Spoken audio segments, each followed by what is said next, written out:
Scheduled by-elections have been postponed due to COVID-19. The Electoral Commission has been granted permission by the Electoral Court to move the poll, including voter registration, from May to June.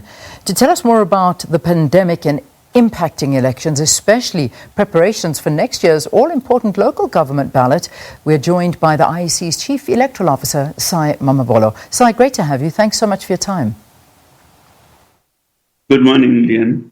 You've had to approach the Electoral Court to be granted permission to postpone the by-elections. How much of a setback has COVID-19 actually brought to the schedule? COVID-19 has affected all facets, and as a result, the IEC is not immune to the problems and challenges that have been brought to bear by this pandemic.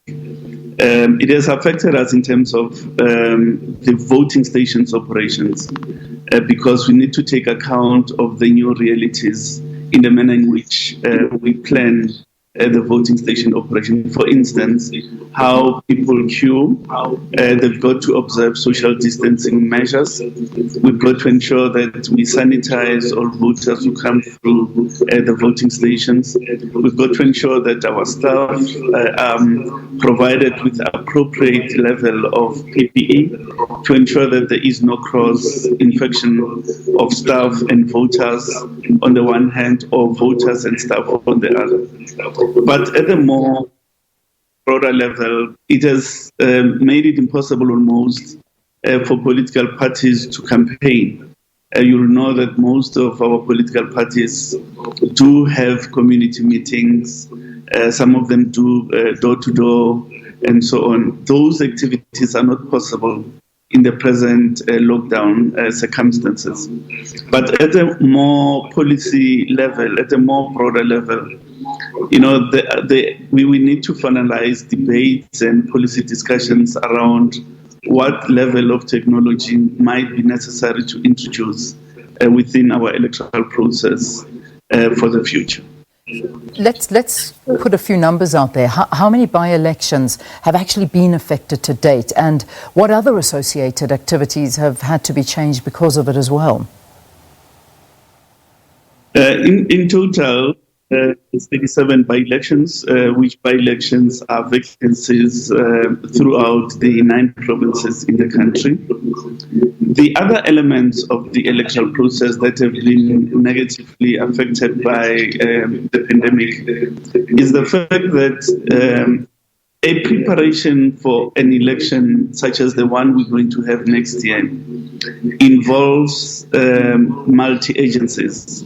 On the one hand, is the role that is defined for the Minister of COGTA in terms of determining formally for the determination of the number of councillors per each municipal council, which work, of course, has been done and completed.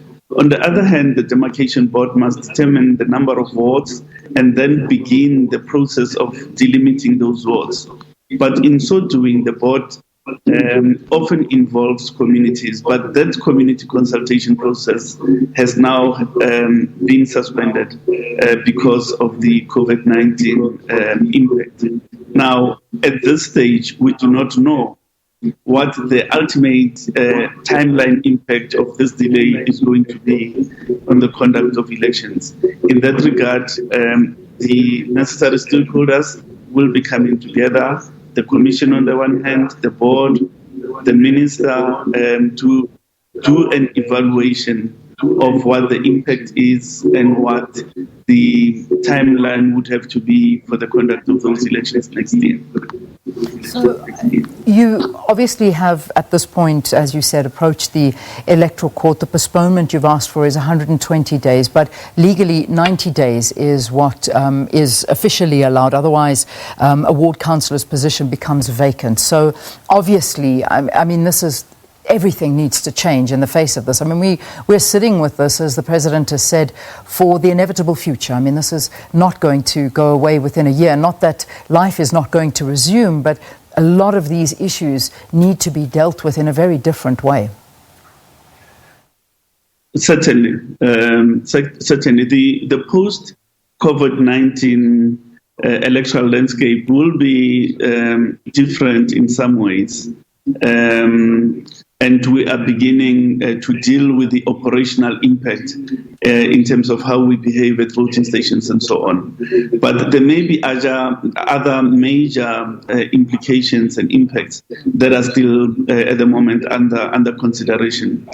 But all said and done, the landscape will certainly be different post COVID-19. So this brings me to obviously the all-important question of the local government elections, because this is a crucial time for political parties to go about and start looking for funding and getting themselves ready for these the government elections to take place. So with that in mind, and you saying that a lot of things have to change going forward, let's talk to the conversation of online voting, because people have been asking for this for quite some time now, that perhaps, the way we vote can be changed in a way. Is this being looked into? Is this perhaps forcing you to move into an electronic system of voting? What this does is to force a debate, a national debate about the appropriate level of electronics we introduce into the voting process. And in that regard, we've been working with political parties. We've done research, very extensive research that looks at the cross-national experience. And we've done some surveys with political parties with a view to really understanding which direction the country ought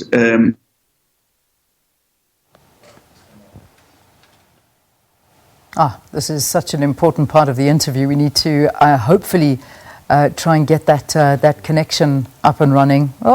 Doesn't look like it, but we'll try continue to talk to this conversation. But the talk of trying to get into an electronic way of voting is always something that's been spoken about. And as you know, the local government elections are coming up next year. We've seen that by-elections, 37 by-elections, have had to now be postponed, and 120 days is what the Electoral Court has been approached by the IEC to try and extend this by. But whether or not it happens, who knows? But the big question is now the local government elections. What happens next year? You and I are going out there. Are we still going to do this? Time is ticking, and I don't think political parties are doing what they can. They obviously can't, not in this particular environment of COVID-19. But hopefully we can just get some closing comments from Sai in a short while. We'll take this break and we'll try and see if we can sort that connection out. Stay tuned.